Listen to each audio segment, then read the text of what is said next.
And it's the scariest part of this whole process so far. This is what peak artist looks like. I don't make the rules. Publishing a book online with like Amazon and KDP and stuff, it feels so easy. Like sure, there's like things you need to figure out. But you're doing all of this without talking to people. You can go with online guides. You can go with like ChatGPT telling you the steps you need to take. You're doing all of this on your own mostly, maybe with the support of some of your friends, but you're doing it without strangers, and that's the thing. And what I'm doing right now is trying to plan a public reading in the real world in a cafe, and it's the scariest part of this whole process so far. Like the publishing itself, it was kind of nerve-wracking because I expected something big to happen. But nothing big happened. There was this date, and then all my friends bought my book, and then no one else bought the book pretty much. And that was just it. And I did about 4 months of Instagram, and I didn't really see it going anywhere. But what I'm currently trying to do is doing more of a real-world approach. So digital marketing is the one thing, but talking to people in the real world about your book is something completely different. I've told some of my colleagues even, who I'm sort of friends with, that I published my first book. And they were just, generally supportive. Doesn't know what the hell you're talking about, but they're just like, you go girl, I have no idea what you're doing, but you keep doing it. But now actually talking to real people about, hey, you have this cafe, you have this bar maybe, can I do a public reading in here, is a nightmare. I tried to split it into steps, like look up places that sound like they fit this, like they have an artistic vibe, maybe they're queer spaces or something, since my books are queer as well. Then checking them out casually as a customer, having coffee there, seeing how the vibe is. And then the third step was supposed to be like actually talking to people and then planning the thing, and never got there. I personally do tend to be a perfectionist about it, and making it be like things that haven't happened yet, I tend to make them into this huge thing. And then something funny happened actually. The other day I had a magical experience at a cafe I was visiting to sit down and write with a friend actually. We need to bully each other to write. I entered the door and the owner came up to me to ask me how I am. This doesn't happen in a big German cafe in a city in Germany. I was utterly perplexed. I thought this is a cafe, I said. And the owner laughed and said, yeah, it sure is. But it's also a creative space. It's a space where we actually talk to strangers. I never noticed until that moment how used I've gotten to moving through life anonymously, and just a stranger coming to me in a cafe and chatting with me and asking me what I'm working on threw me off so much, in a good way, but a out of your comfort zone way. I still think about it now, like weeks later. And later we actually ended up chatting about the book I'm writing. Like I'm writing the second book right now, and we also chatted about the first one I've written. And he said, you should totally do a reading here at the cafe. And I told him, yep, but I'm scared. And he said, why? Why are you scared? You've written the book, you've published the book.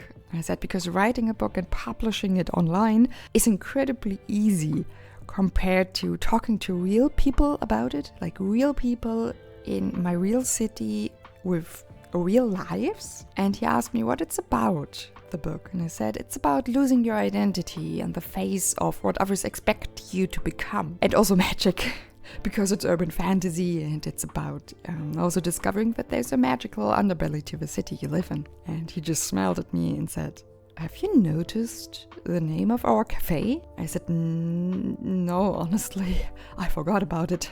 He said, it's Il Mago, the magician in Italian. So you should definitely do a reading here about your magical book. And it felt very, very much like fate, walking into that cafe and having that experience and deciding to do a reading there. So I am doing my first public reading at a cafe that just recently opened, and it feels kind of perfect. It is this kind of place, like in Germany you have a kind of esoteric subset of creatives that are just like, they smell of patchouli and they're maybe middle-aged, and I used to think that's not my target demographic of my book, because it's a book about an 18-year-old who just lost her parents and is trying to make it on her own and trying to understand how to become an adult. But honestly, that's not the kind of book an 18-year-old or even a 25-year-old will read.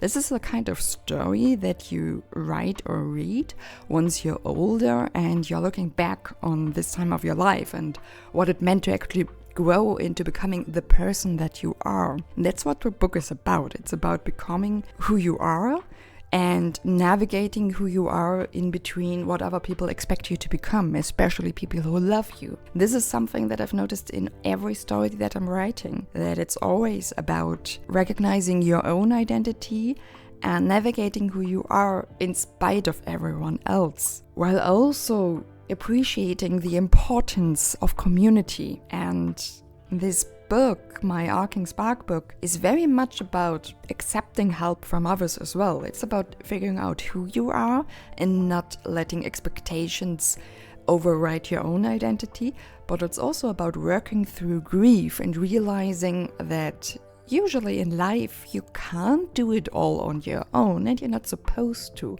and it's not a bad thing to ask for help and to have others support you and to accept that support. And for my protagonist, it's really a journey learning that, and surely she hasn't gotten it by the end of the book yet. Honestly, that's how I feel a lot of the time as well. I grew up as an only child, expected to deal with many things on my own early on. So that also makes me hesitate before I ask for help or accept help that is offered to me. But we do all need to learn that. And part of this whole identity thing for me personally is also growing into what it means to now be a published author. Like, it doesn't really mean anything. It's like a box on my CV that I can now tick, but it doesn't actually qualify me for anything, because it's just, I finished a project and I put it on KDP and I published it via a bunch of other sites as well. But what does that mean for like my identity? Am I an author now, full stop? Learning and becoming and creating is something that we're never finished with. We may have some kinds of output on the way, like a painting and a story and a novel or a movie we're directing, but we're never done with that. And that is a process. And that's also a process of understanding who you are and discovering who you are and keeping on discovering who you are and what it means to be a person, a creative person, a creator. And this is the book I'm doing the reading about. And I do apologize for the disheveled look. It's like 35 degrees here, so I no longer give a damn.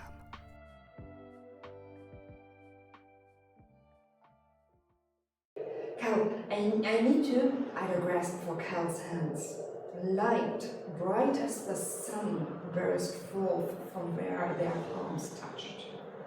Ida laced their hands together and Cal felt warmth flood her body, starting from her hands, pooling in her stomach. And often individuals think that they are just tough enough, they can do everything on their own, but they can't. They fail again and again, but they refuse to admit that they need others. She let out a breath. It's not a bad thing to need others. We all do. Cal pointedly did not look at Ida and imagined a mini version of herself, pointing a flamethrower at the butterflies in her stomach. Ida opened and closed her mouth a few times, then let the words tumble out all at once, almost too fast to be understood. Those people last night, and me, all of them, were sorcerers, and yeah, you might be one too. Yeah, right.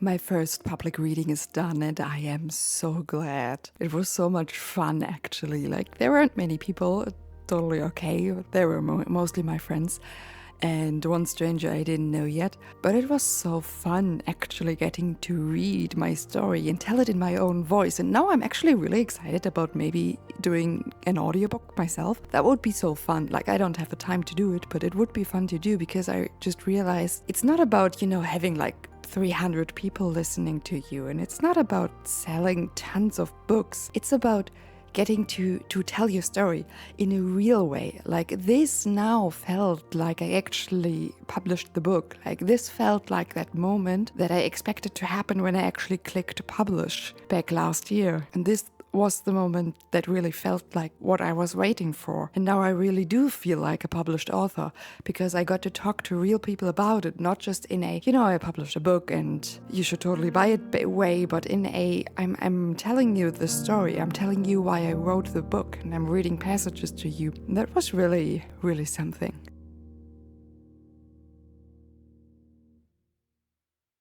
If you're new here, my name is Jelena. I am an indie author who's on her journey right now to figuring out what that exactly means. I write urban fantasy books and I make videos about the process and what it means to be an indie author nowadays, while not doing it as a career per se. And if you're interested in seeing more of me, then please subscribe, like, share, the usual stuff.